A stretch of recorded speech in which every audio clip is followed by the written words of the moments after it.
Hi, this is Anne from the Jam Station.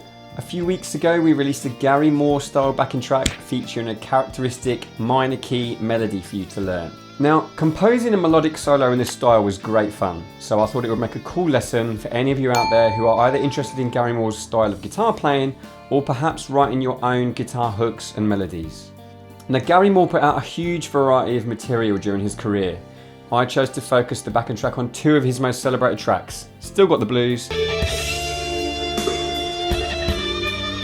Parisian Walkways.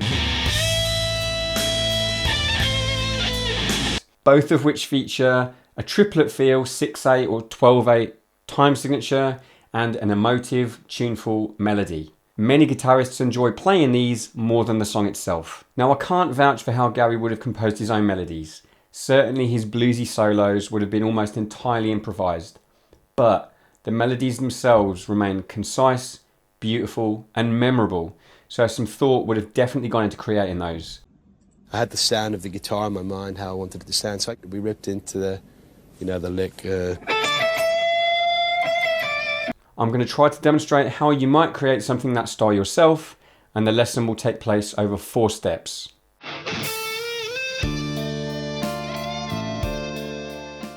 Step 1. I've played 1 chord tone per bar over the entire chord sequence just to give us a starting point with the harmony. Step 2. I've added a second chord tone partway through the bar, so it's now starting to feel a bit more like a melody. Step 3. I've joined these chord tones up with notes from the scale to give us a strong melodic statement. And finally, step 4. I've guitar-ified this melody with bends, harmonics, etc. to give us a fully living, breathing guitar solo. Each step is illustrated in the PDF, which you can download from our Patreon, currently $1 a month. And I'll demonstrate each step to the backing track before moving on to the next. Remember, you can use the chapters in the description if you want to repeat a section, and while you're down there, please do click subscribe and the bell to help us grow this channel even more. And hang around until the end when I will lay down a challenge for you guys watching this and hopefully attempting the lesson. Okay, firstly the chord sequence. Now this melody was written over a progression in D minor, which largely follows through the circle of fourths. Please leave a comment below if you'd like to know more about the cycle of fourths. We can do that. Now the circle of fourths from D goes D, G, C, F, B flat. Then we jump up to E and follow E, A, and D.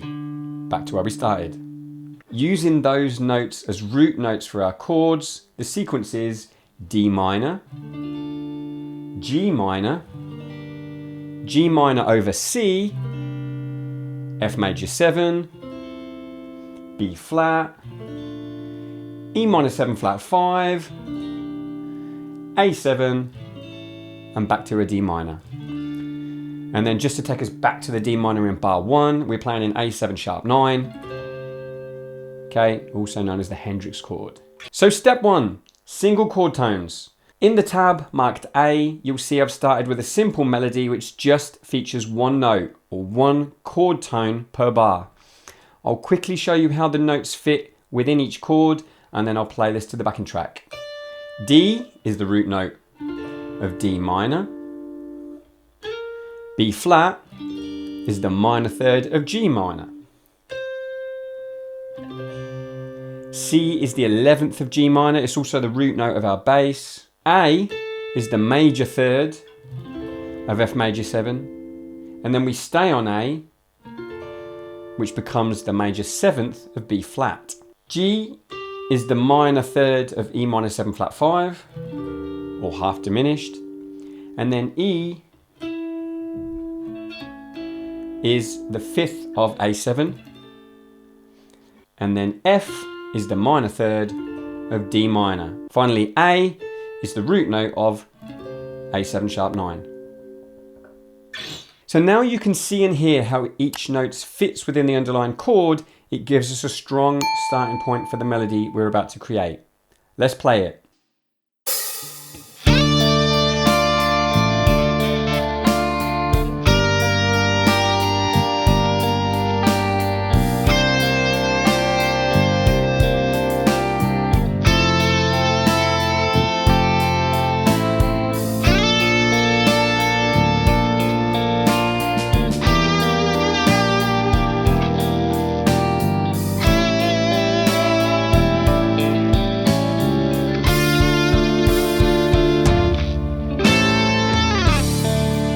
Step 2. I've now added a second chord tone to each bar, often on beat 3, so halfway through the bar, but sometimes on beat 2 to create some variation. I wouldn't yet call this a full melody or a solo, but we're starting to feel some movement and fill out the space. And even at this basic level, it's interesting to play and sweet to listen to. Again, the chord tones are marked underneath the tab so you can see the intervals I've selected against each chord.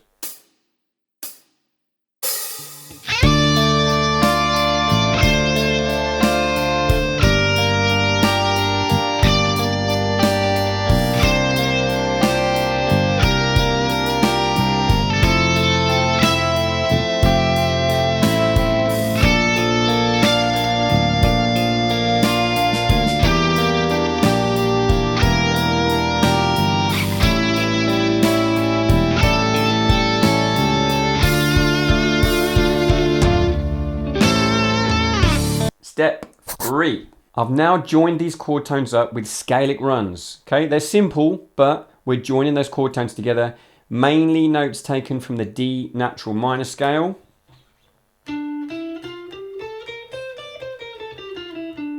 Okay, or D Aeolian if you want the modal name. This means that even if we're no longer using exclusively chord tones, we're still using notes diatonic to the key of D minor, and everything feels at home. Here we go.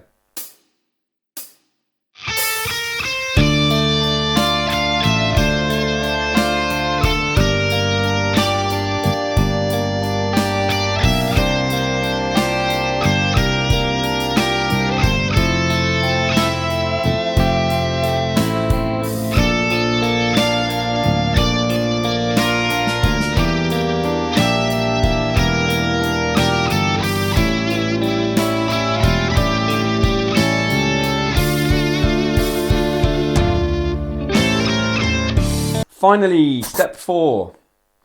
I've taken our full melody and I've guitar-ified it, okay? I've added in slides, bends, whammy bar dips, vibrato, harmonics. It's these touches which will bring your melody to life and put your own personality into the solo itself. This is where you get to express yourself.